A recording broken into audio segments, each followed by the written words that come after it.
A pair of bills in the state legislature would rein in power companies, and a Martin County man is sentenced for his part in a fentanyl distribution ring. I'm Nick Collum, and this is the Mountaintop Daily.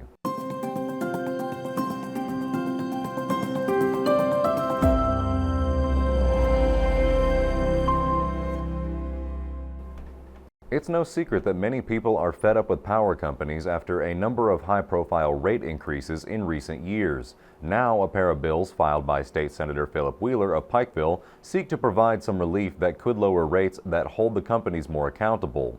Robin spoke with them to learn more. Senator Philip Wheeler has sponsored two bills to help the people of eastern Kentucky manage their power bills. Senate Bill 172 is the Fuel Surcharge Stability Act. Actually, it was the first bill signed by the governor into law this session. And the purpose of that bill is to even out some of the surcharges that you see on electric bills during peak usage, such as you see in extreme cold or extreme heat. Wheeler explained that these surcharges come from the cost of natural gas, which is needed to generate electricity. So when a utility has to lay that money out, they are entitled to recover that under the fuel adjustment clause.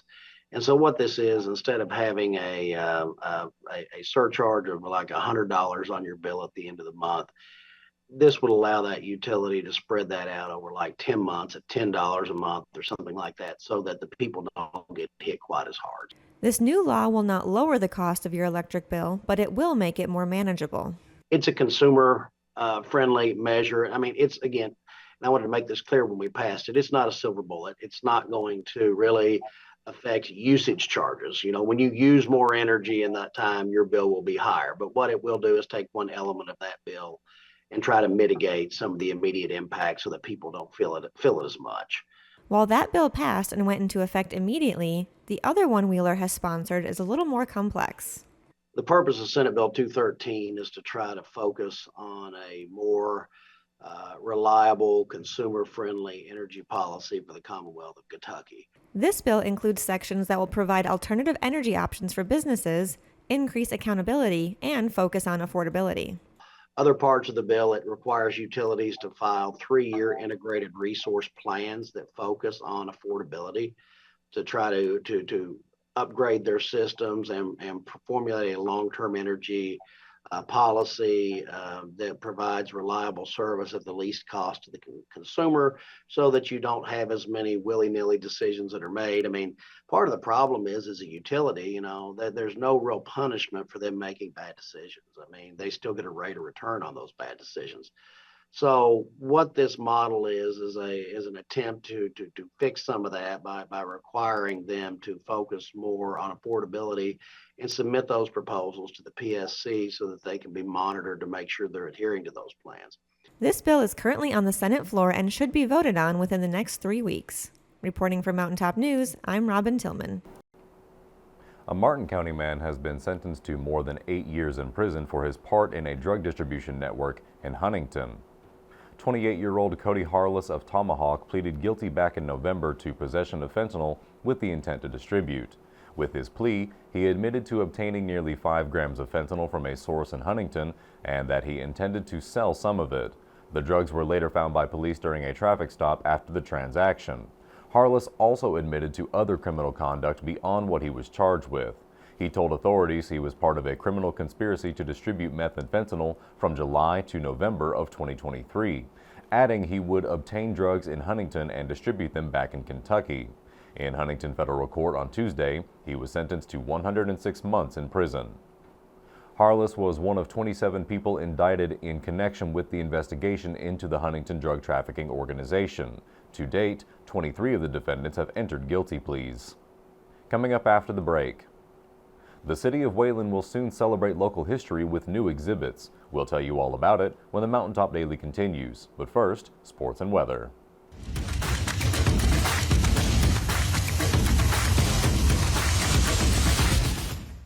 First up, we have radio action tonight from the 15th Region Tournament beginning at 6:30. You can tune in to 93.1 FM to catch all the action or stream the audio free on our radio app. Denny Paul May and Zach Akers are on the call for the games. Kentucky baseball faces the Citadel at its final non-conference series before the league play opens, and we'll see a familiar brand of aggression baseball in SoCon Contender over the weekend. Friday's opener begins at 4 p.m. with both Saturday and Sunday's games set for 1 p.m. Finally, Mountaintop Sports wants to congratulate the U-Pike men's basketball team on making it to the NAI National Tournament this year. We wish you Bears the best of luck. That's going to do it for today's recap. I'm Owen Bookman. Have a great day, sports fans.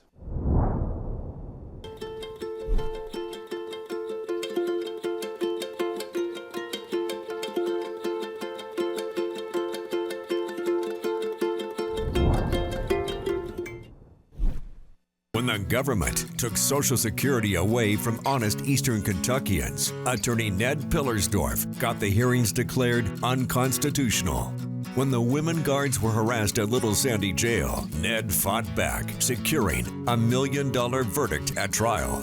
And when the state tried to shut down Cordia School, Ned fought back and kept the school open. Attorney Ned Pillersdorf fights for the underdog, and he's ready to fight for you.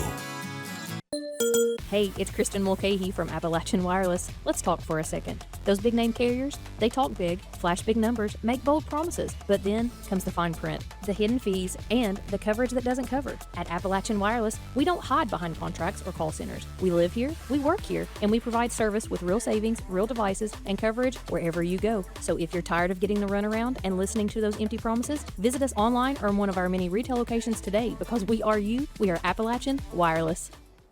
The city of Wayland recently received a grant to install educational kiosks to celebrate the city's coal mining and sports history. I went to Wayland yesterday to learn more about it. Recently, the Wayland Historical Society acquired a $20,000 grant to install information kiosks at two separate locations. One will be housed in the Historical Society, and the other will be located at the Wayland Gymnasium. The kiosks will serve as databases for articles as well as events and people that shape the city of Wayland. Mayor Foltz and the Wayland Historical Society received a $20,000 grant for America 250. It's the 250th anniversary of the signing of the Declaration of Independence. So America 250 is this national program to celebrate our nation's history. So Mayor Foltz has gotten $20,000 for the Wayland Historical Society, and this project is intended to put 2 kiosks provided by BitSource, one in the Historical Society and one in the Wayland Gym. It'll be a database for artifacts and different things that you have in the museum, maybe some news articles and things like that. Another key element of the project is to tie the city of Wayland to the broader subject of American coal towns. Both will contain information related to the city's history as a coal camp and sports hub for the purpose of historical preservation. Part of what this project is emphasizing and what we and Mayor Foltz want is to connect the story of Wayland to the broader story of America. So what does it mean to be a coal town in Appalachia in the context of the country as a whole, right? And how does that connect to America 250? I think one thing that is important is that there will be 2 focuses, because one kiosk is going to be in the Historical Society. It's going to focus on mining and coal and the history and the significance of Wayland as a coal camp. And then the kiosk over at the gym will focus on sports and the significance that sports plays in our region, and also as part of a coal camp history. That will do it for this edition of the Mountaintop Daily. Be sure to check us out at 6 p.m. every weekday on Mountaintop TV, the Mountaintop TV app, and the Mountaintop News Facebook page. With your Mountaintop Daily, I'm Nick Collum for Mountaintop News.